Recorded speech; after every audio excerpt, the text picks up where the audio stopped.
Welcome to the Sideline Live podcast. Subscribe for more episodes and follow our social media at the Sideline Live. We'd love to hear from you. On episode 16, I'm delighted to be joined by the Dublin senior Camogie captain and dual star with St.Judes GAA club in Dublin, Hannah Hegarty. On this episode, we had a brilliant chat about her career, her advice to younger players, and much, much more. I hope you enjoy.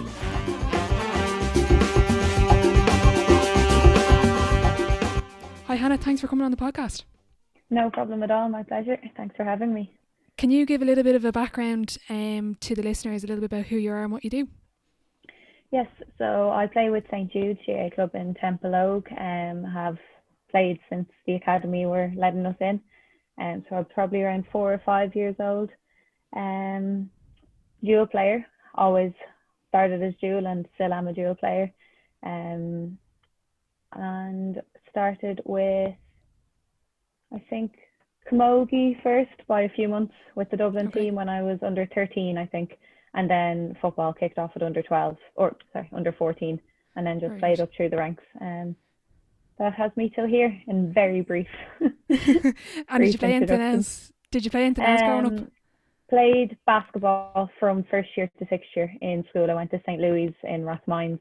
I loved it. Had big notions that I'd have more hours in the day than I actually did into college, that I'd be playing camogie, football and basketball for the college team, but unfortunately never kicked off my basketball career, but I really did like it, and I definitely think it kind of helped into playing Gaelic and camogie. Absolutely. Would you ever go back to playing basketball maybe in a few years? I would love to. I actually did look into it after lockdown. Obviously the county season had kind of taken a break, and went out and bought a basketball with notions of starting back up again. But obviously as soon as club basketball was allowed, then GAA was allowed as well. So again, ran out of hours in the week. They just clashed, and I think something I'd really have to get into basketball for it to overrun my love of GAA and camogie, to kind of kick them to the side a bit. So haven't gotten back into it, but I would love the thought of even just doing it on a social basis. Yeah, it's hard enough being a dual player, never mind adding a third sport in there as well. Oh, stop, I know. Well, poor Lo Dwyer seems to show us all up in that regard. yeah, she does. AFL as well, but she's one of the few who can balance three on the go. Yeah, absolutely. So kind of chatting then about your underage career, you said there you kind of rose through the ranks. How was your underage career, and what was maybe the highlight of those years? Underage career was fantastic. I kind of, people always ask me like, oh, did you always dream of playing for Dublin? And I only thought about it the other day. I really didn't. I was kind of just a kind of child that, like, I just lived in the moment. Like, obviously one year when I made the team, I'd be delighted, and then I'd be like, okay, now I want to make the starting team and that kind of thing. And in the beginning I wouldn't have made starting teams when I first joined it. Kind of maybe when I was 12, 13, I wouldn't have made the starting teams. But I just started to love the competitiveness and playing with kind of players who had the same drive kind of way, like slightly different to the club team where you're kind of just playing with your friends a lot of the time.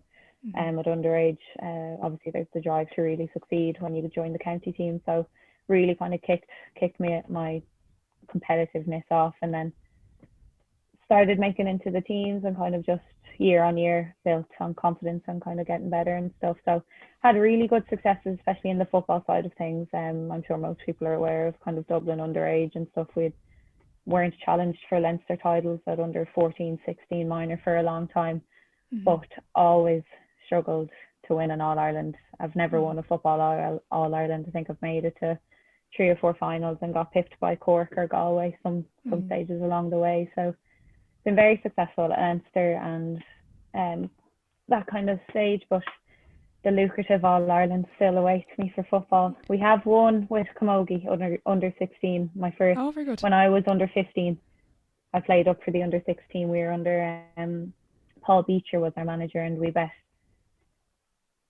Who did we beat? We bet Kilkenny in a replay of the semi-final, and then won the All-Ireland against Cork or Galway. I can't even remember who it was, but it was brilliant. But just at that time, I don't know, like you don't really take it in when you're that young. Yeah, you don't.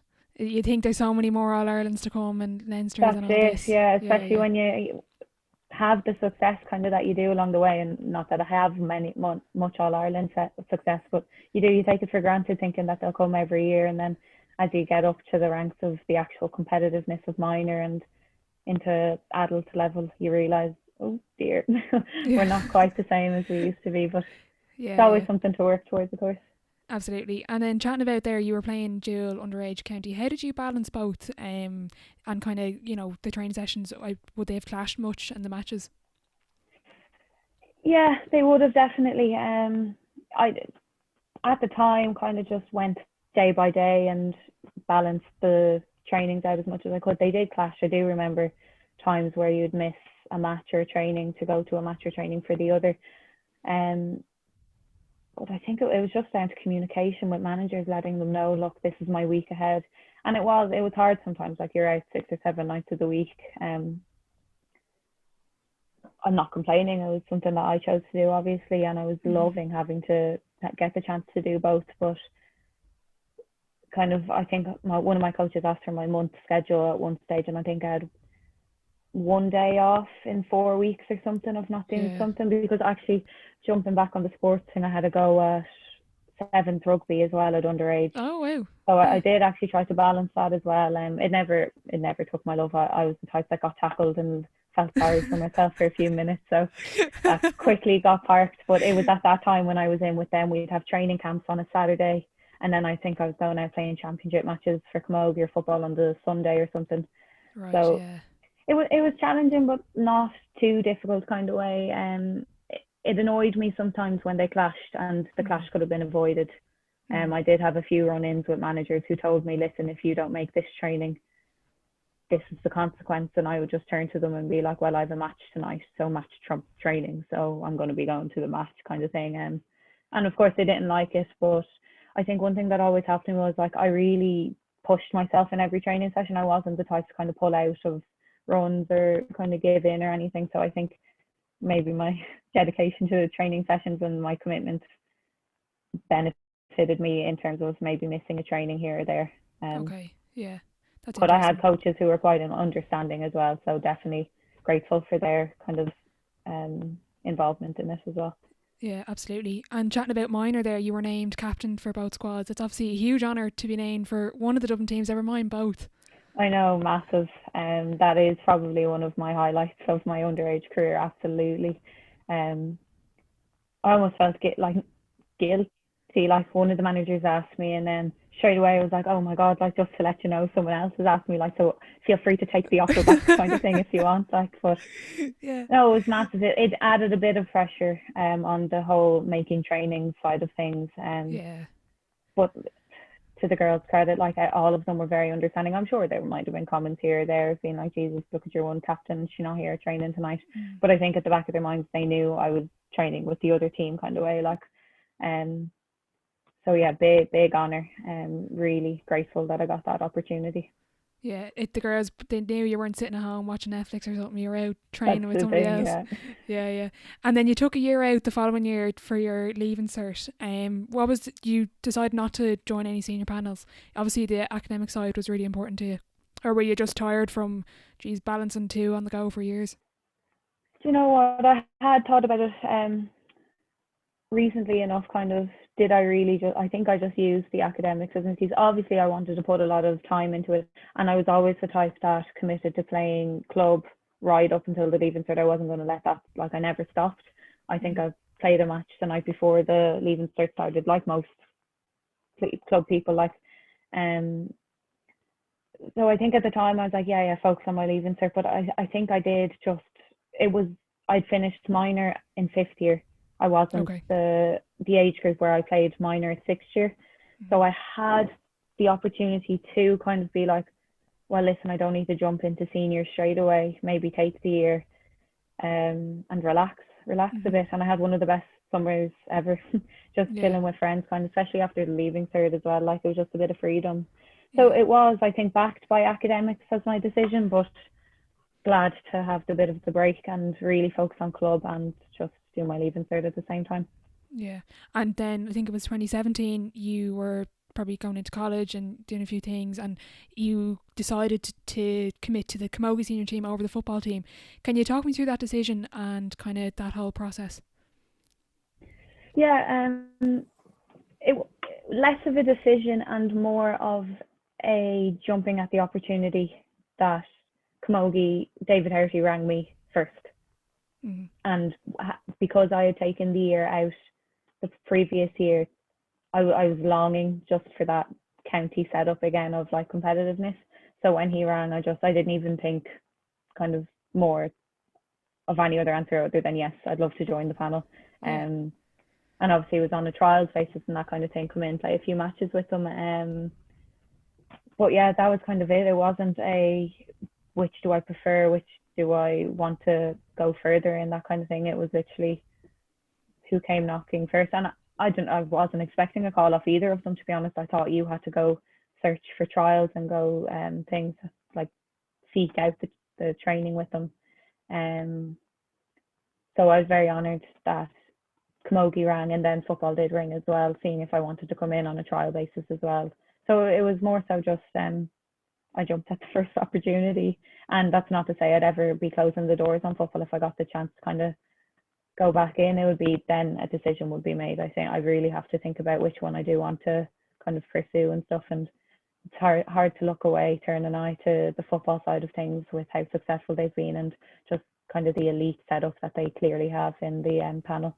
Yeah, absolutely. It's obviously quite hard at the moment. There's a big conversation about the dual player. Very hard to balance both when the two are at such an elite level these days. It's probably not what it used to be maybe 20 years ago or so. Probably not.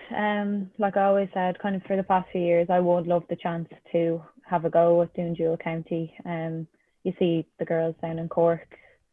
I think Hannah Looney is the only Cork player, or Libby Coppinger as well. Like, there's a few of them actually in Cork. That's kind of why I speak of them. They have done the dual player and they've managed to balance it. I don't know how they've done it. You've other girls in other counties as well doing both. But I think Cork are the only ones both at Division 1 and both quite successful in their codes that are doing both. But I understand why one has to kind of be chosen. You need to be able to prioritise it and put everything into it. So I do appreciate the kind of argument of only choosing one, but I think I would love to try both at county sometime. Yeah, someday. Someday.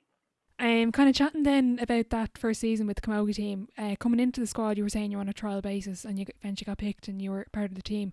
What was the best advice that the girls kind of gave you, or maybe management, when you were coming into the team? I suppose it was less advice, I think, and more kind of the culture and the standards that were set by managers.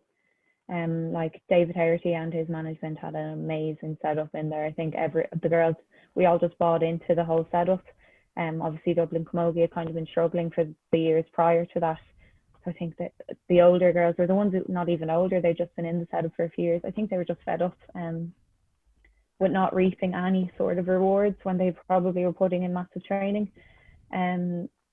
So I think once David started with the season of kind of keeping standards high and training hard, everyone just bought into it, myself included. Like, you would show up to training at the right time or in advance, kind of to get the extra practice in and all that kind of stuff. So I just kind of put my whole effort into it. If you were given a bit of advice, you try to work on it. You, as I said, show up early and work on the weaknesses, kind of thing that would help you in your game. And just really, really putting full effort into the trainings when you were there. I think the fact that it was my first year in senior, my debut game was against Cork, and obviously I'd heard of names from kind of the senior panel with Cork, and they'd won a few All-Irelands, but I didn't actually know them. So when I came up marking some, I hadn't a clue who I was marking. So the kind of no fear playing the games that first year, I think really, really stood to me. Yeah, that's really interesting, kind of having that, like, not having a history with the players, like, oh, I've been here with you, whatever, 6 years, whatever. You just went in, guns blazing. I don't know who you are, like. Exactly. Like, maybe don't know whose position I might have been gunning for, but that's the kind of attitude that we all went in with, and it helps, like, you know, when you're all competing for a starting place and not just accepting, oh well, she normally plays there, so I don't have a chance. once everyone is just 100% open going for a position, I think it spices things up a bit and improves everybody. Absolutely, yeah. I was going to ask, how did you find the jump to senior camogie in the first few years? But you were nominated for an All-Star and you won Dublin Young Player of the Year, so you obviously got on pretty well there. I did have a good season. Looking back on it, at the time I wouldn't have thought it as much. But once you actually kind of take a step back and be like, yeah, okay, I appreciate kind of how far I came with that season. It was challenging though. Like, it was really enjoyable. I'm the kind of player that kind of loves hard trainings and put myself through it. I call myself a bit soft, but I do go through it eventually. But physicality wise is probably a big thing, just bracing for hits. Like, I used to be quite good at catching the ball at underage because not many people would contest you in the air. Yeah. And as soon as I went to senior, I think my stats dropped immensely. So you're involved with the DCU O'Connor Cup team and obviously the winning squad there in 2018. Talk me through that match, and obviously it was a really close game with UL. Yeah, I think thinking of the college team when I first went in, obviously I'd played dual club and county growing up, so it was a given that I was going in to play dual with college. I don't think expected when I was joining how competitive and how serious the college team was going to be. I had no expectations, but they weren't as high as I think the standard was. So it was quite intimidating when it started, but you quickly kind of you got up to speed fairly quickly, and the girls didn't give you much of a chance not to. Same with some of the best county players in the country at the time. So it was either get up to speed and kind of work hard, or maybe the first team isn't for you. Okay, yeah. So yeah, it was a brilliant experience getting to play against with some of those players, and then against some at training time sometimes. So yeah, I think first year we'd been going in obviously for kind of to get to the final, but we came up against a really tough UL side in the semi-final in my first year of college, and they just hit us at the post, or I think it was a close enough match in the end. So then obviously the second year going into the season again, we met them in the league final, and I think we just beat them in that game. It was a close enough game, but we weren't dwelling on it too much. Nobody you don't win O'Connor Cup based on the league. Yeah.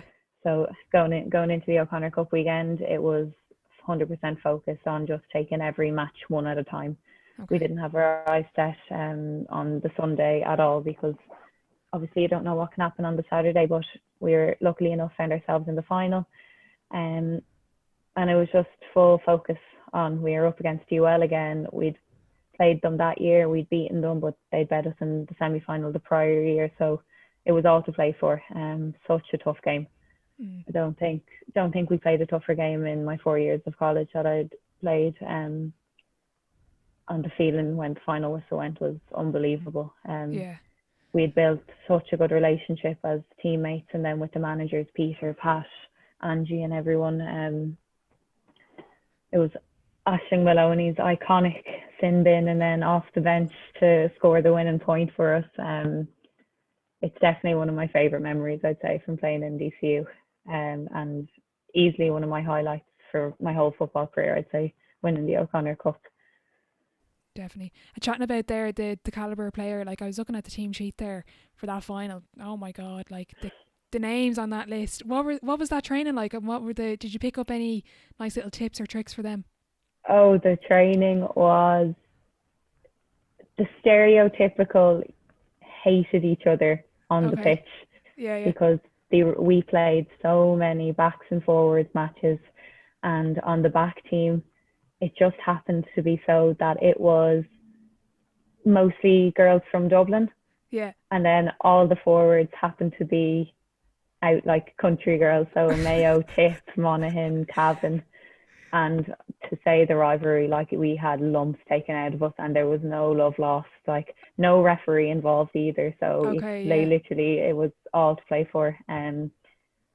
But it definitely helped us getting to the final and then getting the success that we did. Like it was like afterwards you'd have a bit of a laugh about it, but on the pitch, like you would be honestly holding yourself back from each other, I'd say, trying to swing digs at each other. But it was all very enjoyable. Yeah, it sounds it anyway, yeah. But yeah, that's the thing, you take lumps out of your training and then you hop down to New Bar and have a few jack slats, I think it is. Exactly, yeah. Yeah. And then chatting about the 2020 season, obviously it was all cancelled because of COVID. You were named captain for the squad. Obviously a big disappointment not to finish off your college career getting a chance at the O'Connor Cup. Absolutely. Was very much so looking forward to that O'Connor Cup. I think it was we had a really good chance. We had a great team. First years had come in, previous year obviously, so they were second years now, and they just had that extra year behind them. And then we did have some great first years in there as well. And then we still had a good core amount of girls who had won the O'Connor Cup in 2018. Still a good, I think, 4 or 5 of us, so we kind of knew what it would take to get to the final and get through the weekend. So it was literally, I think I was in school, I was on teaching placement, and literally went out at my lunch break and had to ring my dad and tell him I didn't need a lift over to DCU anymore. We wouldn't be travelling to Cork or to Kerry to play the matches. The whole weekend was postponed, but I knew once it was postponed it was not going to happen. The college season is too short. So yeah, it was very disappointing. I'm grateful to have gotten the Ashburn Cup played. Obviously a disappointing weekend. We had hoped to get further than what we did with Ashburn that year. We had a great side this year, and I think it was really the year to do it, but that's life. You don't always get what you think you deserve. Yeah, absolutely not. Definitely not last year anyway. And obviously we all went into lockdown and everyone did their Zoom calls and their 15-minute 5Ks and whatever. How did you find the individual training at the start of lockdown? It was kind of a seamless transition, just as it happened to be, because obviously we didn't know how long we were actually going to be in the lockdown. So we all went from training with the county straight into, here's the program that we'd like you to be doing. You get this number of sessions done. So it was easy enough in the beginning, and the weather definitely helped. Like, it was kind of like you wanted to go up to the pitch and do the runs and stuff, and then do the skills at the end kind of thing. It did get harder as the weeks went on, and the thought of a season went out the window, to be honest. For me, I was like, we're not playing this year.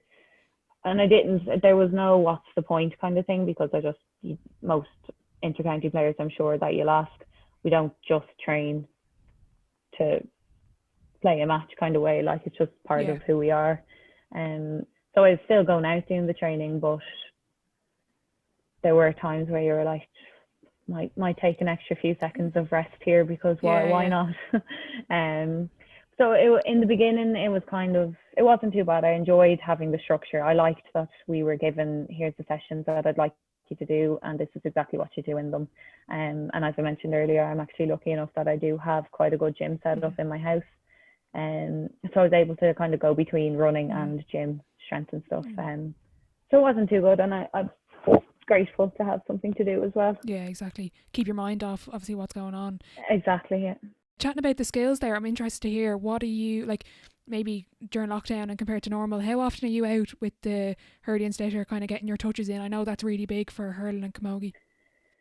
Oh, I'm embarrassed now that you have me on record saying it. At the moment, not enough.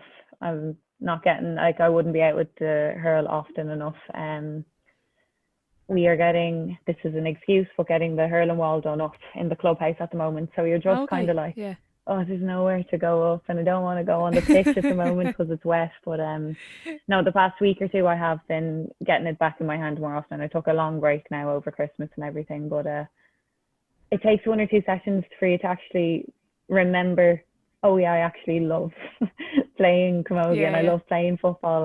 So it has gotten me. I'm hopefully getting back out now a few more times a week, because like you say, you don't exactly lose your skills too easily, but you definitely don't make them better by not practicing. So definitely a big part, and I need to build it back into my routine again. Yeah, but like we were saying before we hit record, it's harder now to go out on your own. Even to go to the ball with a friend is like, it's good crack. Like, you have a bit of motivation there, but it's harder on your own. Much harder on my own. Now I do get more done on my own. I'm a big talker. I chat. So a 20-minute wall ball session might turn into an hour, but the work gets done eventually. Very good. And then chatting about the 2020 season, you were named captain for the team. Obviously, that was a huge honour again. Yeah, definitely. I think John Tracy, manager, rang me when I was studying in DCU Library, and I was just taken aback. Like, it was completely unexpected. I hadn't thought prior to Christmas and kind of the pre-season lead-in and everything, I didn't think I was playing very well. I was just run out of college with both teams, and then doing a bit of club stuff, and then doing the county setup as well. I just felt as if I was fatigued and not given enough of training and stuff, but you're always harder on yourself than what is actually the reality, I suppose. And maybe that's what he saw. So I was shocked when he asked me, and delighted. I had to keep it secret for a few days because he wanted to wait and announce it to the team and stuff. So I was kind of sitting there a bit giddy at one of the training sessions, but I had to keep it to myself. Everyone was like, what's wrong with Hannah? But it's awfully quiet today.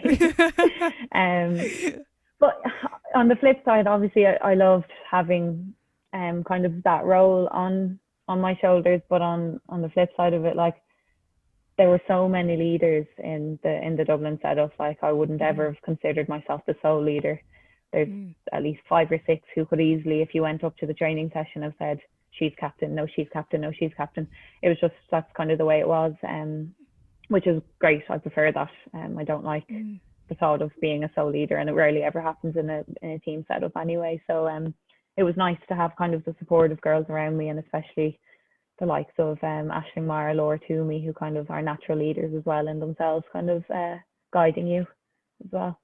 Yeah, that's something David Clifford was saying when he was named captain. Everyone was like, oh, you're going to be the voice. And he's like, well, the same lads are going to still speak. They're not going to just send me up to the top, you know what I mean? In that kind of way. Yeah, exactly. And it's exactly how I felt as well. Like, I knew that there wasn't any reliance on me to be doing anything. And John actually said that, because I was like, oh God, I don't know. I'm in final year of college. I don't know, is the added pressure, expectation something that I should be taking on? And he just straight out said, there is no pressure or expectation. Like, you are simply the player's rep to communicate with the county board. He was like, nothing more.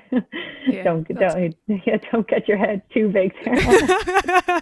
Don't get too cocky there. Yeah, Hannah. exactly. That's brilliant. Yeah.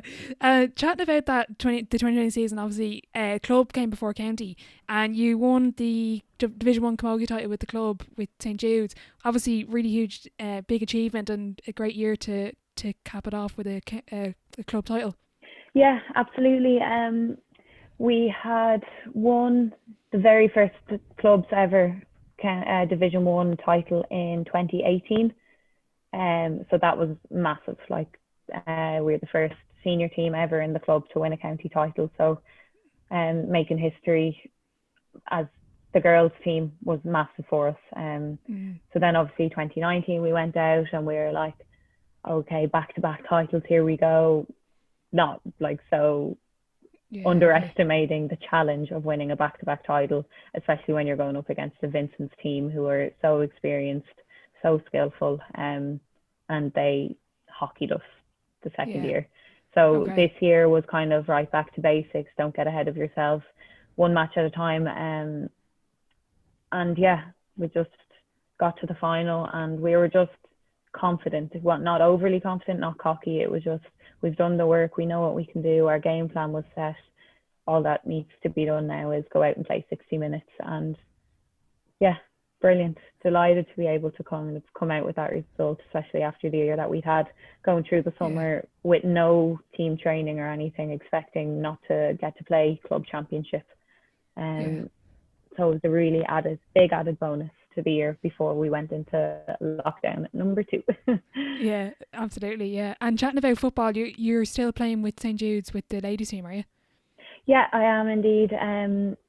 We are slightly lower division in Judes, so we don't see as much success.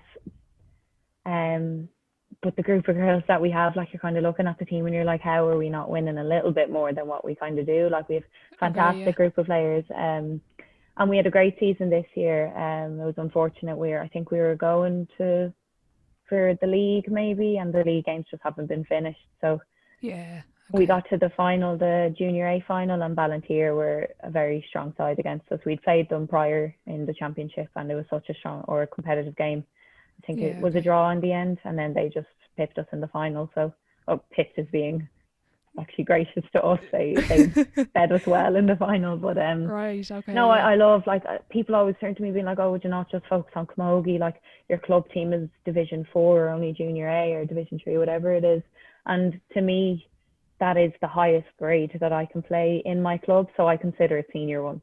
I treat it as if it's Senior 1. I go to training as if it's Senior 1, and hopefully one day we will get the chance to go near Senior 1, but for the moment, just have to treat it as if it is and get there eventually.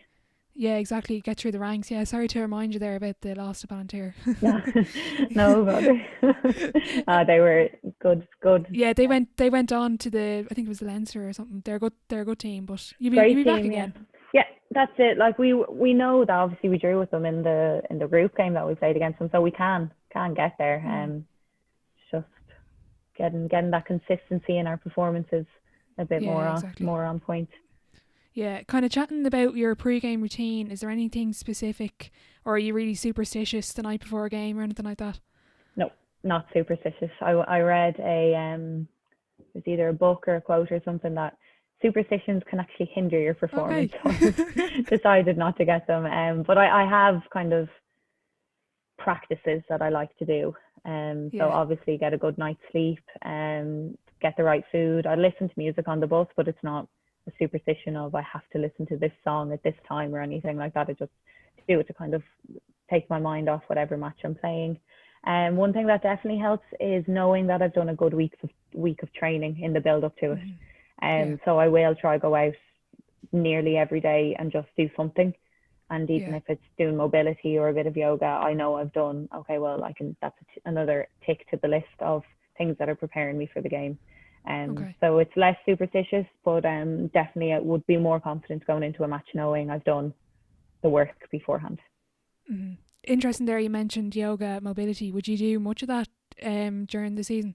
Over the last year, I've definitely done more mobility. I broke my foot in 2019, I think, and just stiffened up everywhere. I never used to have muscular problems or muscular stiffness, and then just a few months off of not playing, and I came back and I could barely move on the pitch. So since then, the past year, I've incorporated plenty more mobility in, and the lockdown trend, I think, started a bit of yoga and Pilates. It was just the thing to do when you woke up in the morning. So I've tried to embed that a bit more into my routine as well throughout the week. I don't hit it every week, but it's definitely something that I do like to do throughout the season.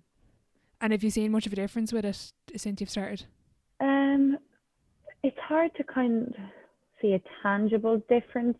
Like, in the moment, I feel more relaxed and I feel looser and not so tight. Like, obviously working from home and kind of sitting down, you're kind of hunched up a lot of the time. So trying to help my posture, I think I would notice a bit more of a postural difference after I've done it. I think I need to do it a bit more often to feel the actual benefits of it. But I like the thought of it when I'm doing it at the moment. So maybe doing it a bit more would help me a bit. Yeah, maybe. Yeah, that's something I might add to the list then for lockdown. Seeing as I don't know how long we'll be in level 5 for. I know, yeah. Looking forward, what is the potential and kind of outlook for Dublin Camogie over the next few years?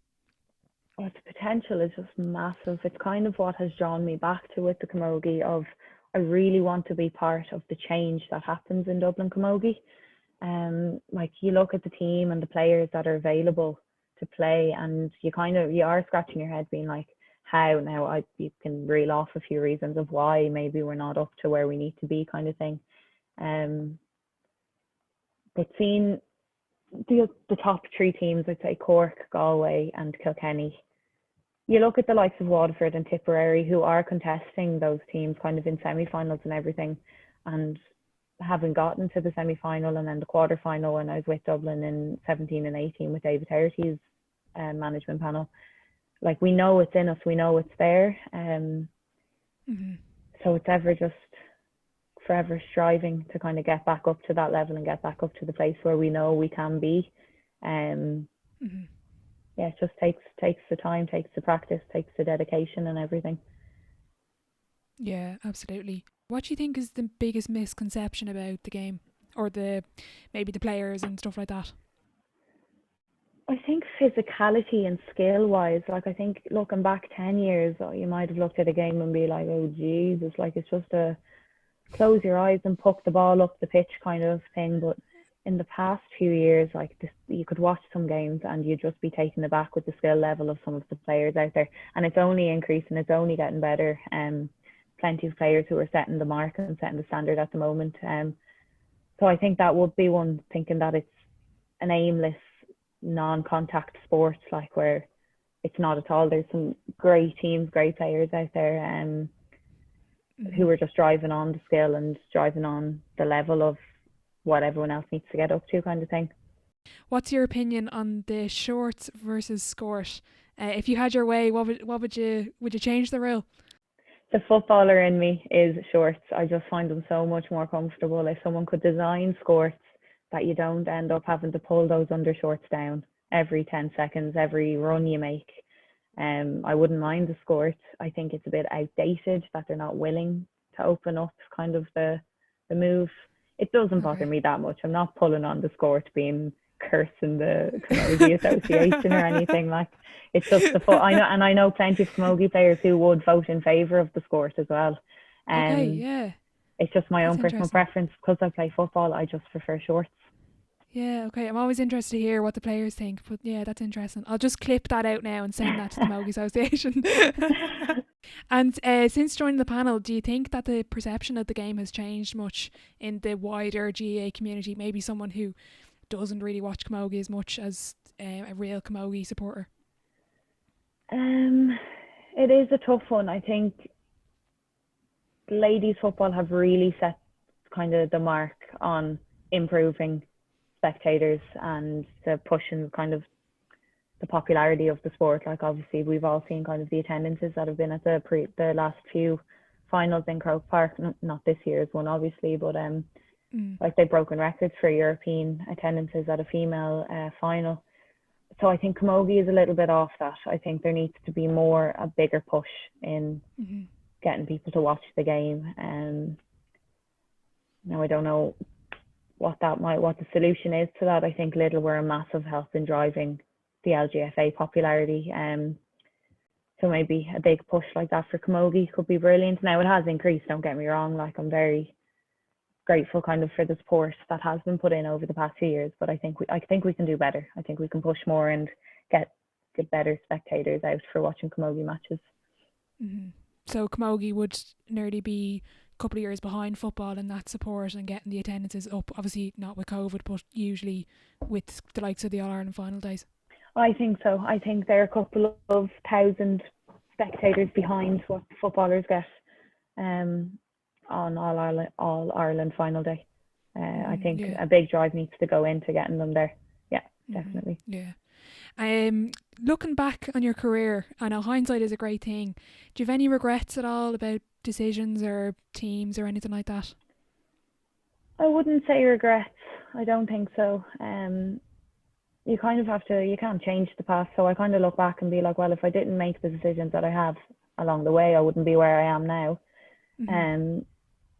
So no regrets. You've the ifs and the buts. What if I had went with football? Where would I be now? But it's not a regret that I didn't go with the football team. So no more regrets in terms of outside of my kind of GAA life, where I didn't make the effort maybe to go to social events and stuff, because I use the excuse of I only get home from training at this time. It's not worth going to after. But I do wish I had gone to more events with friends and stuff in school, but not a regret. I got a good recovery in instead of going out to a party. But it would be something that maybe I would have done a bit differently. But that's me now saying that. I didn't feel that way at the time. Yeah, I know what you mean. And obviously the 2020 campaign was huge for women in sport and for younger girls, and there's always this talk about the dropout rate. It is kind of that sixth class first year age. What advice would you give to the younger players, for example, the younger teams, girls teams in Judes, to those players in like talking about dropping out and improving their skills and stuff like that? a tough one because, yeah, you're dead right. Like the dropout kind of as you go into secondary school is massive. One big thing, like there's plenty of hours in the week now. I'm going to sound like a hypocrite because earlier I was wanting more hours in the week, but for you to go to school and have your friendships and have your social life and then play a sport as well. Like sport was my social life, and it was for a lot of us. A lot of the girls went to McDara's, which is next door to Jude's. So they all went to school together anyway. So they were just big groups of friendship going up, but they were my friends. So me going to training was my kind of social outing as well as the girls that I had in school. So the advice I'd kind of give to the younger girls is like, play with your friends, get your friends out playing, use it as a social life. If you don't want to be out killing yourself every night of the week, then don't use GAA as that. Use GAA as your enjoyment aspect. Kind of, there's nothing wrong with going up and having a bit of crack at training.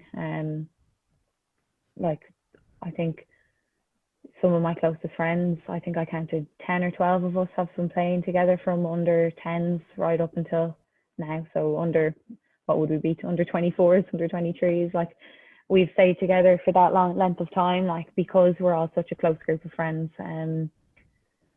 So yeah, it's a tough one giving advice because I can see why they drop out. They don't think it's cool or whatever that kind of thing is, but I'm just find the enjoyment in it is my biggest thing. Find enjoyment in it. Don't let it be something that you start to dislike, because obviously when that happens, it's going to be easy for you to give it the boot kind of way.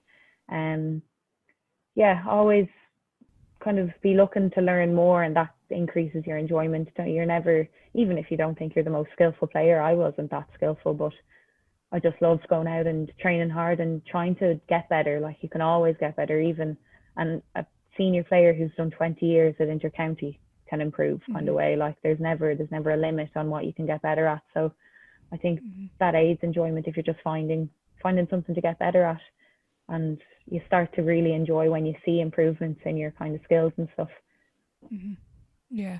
And chatting then about maybe the girls who are a little bit older, maybe 15, 16, what advice would you give in terms of improving maybe to the ones who want to be the next Hannah Hegarty? Remember, I think, your passion for playing, because it's not easy. I'm not going to put my hands up and say that my playing career at underage was in any way a walk in the park. Like there were days where I absolutely didn't want to go training. I was getting in the car after matches and saying I hated the sport to my parents. Yeah. And it was just in the heat of the moment, think something might not have gone well or something, but like at the end of the day I never quit, and it was because I knew I loved the playing so much. So I would say keep it as a passion kind of thing. Like let that kind of fizzle inside you a lot of the time, and you're not going to be motivated every day of the week to want to play. There's going to be days where you don't want to, so then your want to get better, your hard work kicks in, it just goes into override. And have something to switch off as well, I suppose. If you are feeling run down, take a break from it, take a few days off. Coaches are very understanding of that, especially this day and age. They are, like, if you're overwhelmed with the amount of work you have between school and training, they're very happy for you to have a night off. Maybe say, do you know what, I'd benefit from maybe just staying at home tonight instead. But yeah, the biggest thing is that, like, if you're 15, 16 and wanting to really, really push on, is keep it one as your passion, and then always be looking to improve. Keep wanting to get better and better and better. Like the limit doesn't exist for getting better improvements. There's always something you can do. Yeah, that's really good advice. So we're going to move on to the sideline 7. It's the same 7 questions for every single guest. You can take them as fire round or thought provoking. It's entirely up to you. Question 1 is, what is your favourite quote? Favourite quote, you might have picked up on it throughout, is hard work beats talent when talent doesn't work hard. Yeah, that's a very popular one. It's very popular and it sounds cliche, but it is one that I really, really stand by. And it's just simple. There's no hidden message to it. It is literally just work hard. I don't care if you're the most skillful player in the world. If you don't actually work hard and put your skills to use, they are useless. Yeah, there's a good one. Yeah, and I like the one, the limit does not exist. Taken from Mean Girls or from Maths there? Which one? We'll say Mean Girls, more in trend. Best sporting event you've been to, and you can pick that as a fan or as a player. It's up to you, or both. I'm going to say I think it is the 2018 LGFA final, Cork and Dublin. So it was Dublin had previously won their first titles. They were going for two in a row, but this one was extra special because they got Cork in the final. And not putting Mayo down in any regard as finalists the previous year. But Cork and Dublin have just been battling, or had been battling for so long. Even myself, I think maybe a bit more emotional for me because they were the team that stopped me winning any kind of All-Ireland finals growing up. Yeah. So I remember sitting in the Cusack stand when the final whistle went. Like I was almost on the verge of tears with happiness for the girls. Like when they finally won. I'm not saying, I don't know if any of the girls, if it was personal to them beating Cork or anything, but I knew just seeing a Dublin team beat Cork in a senior All-Ireland final was really special. Yeah, no, I was there that day. I was actually up in the Upper Hogan, which is really cool to me because I would have been, I think me and my family started going to the All-Ireland finals in 2005. So we would have been there when the Nally was empty. Never mind having the Upper Hogan open. Yeah. And I was there in 2009 when they lost to Cork. And as you said, like they'd lost so many years, and to beat Cork and to kind of close that chapter, I thought was a big, for me as a supporter, like I found it really big. Never mind for the girls, I'm sure it was really personal and a big thing for them. Yeah, absolutely. So I think that one just stands out to me as a memorable moment in sporting events. Yeah. Biggest setback or challenge so far in your career? Probably being a dual player, like the difficulties that you've had of, like you love the two sports so much, but yet they've caused so much conflict growing up. Arguments here and there, not being able to give something that you truly love your 100% because your other love is taken away from it, that kind of thing. Yeah, I would love to see an end to that conflict, but I think it's in the distance anyway. But yeah, that's, I'd say, biggest challenge. Yeah, that's a good one. Being a dual player. Yeah, well, it is a big challenge. Hopefully it is. Obviously, as you say, nipped in the bud soon, but it doesn't look like it. Biggest achievement on or off the pitch? So I chose two, one for football, one for camogie. Okay, rule it out, yeah.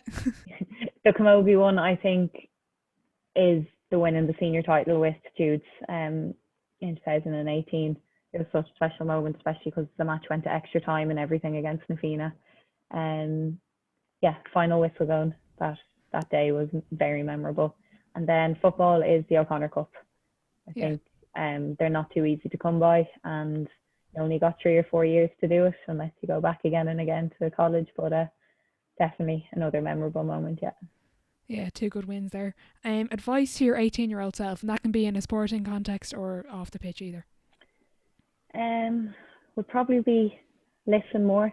Close your mouth and just listen. You don't always have to say something. No need to argue back every time someone says something to you. Yeah, listen more. Close your mouth and open your ears. Yeah, that's a good one. As they say, you have 2 ears and 1 mouth for a reason. Exactly. Listen more. Yeah. Dream dinner guest and why? So many people came into my head, but one that kind of did stick out, I think, was Rena Buckley. I would love to just sit down and pick her brain about how she balanced the dual players, 10 All-Irelands for one player. Amazing. Yeah.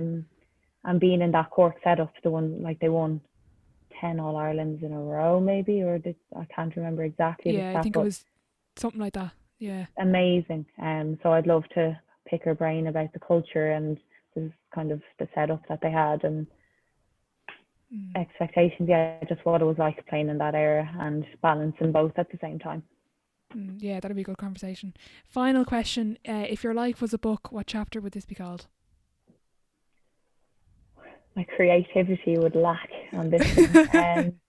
Something about being halfway to the summit of the mountain. So I've achieved so much already, but not even halfway finished. So much more to go, so much more learning, more climbing to do. Right, okay, so we've big things now for the next few years to be expecting from you, yeah? Hopefully. Yeah, pressure's on. I'm only joking. But Hannah, thank you so much for coming on. You've been so generous with your time. Best of luck with whatever way the seasons go next year and with everything in the future.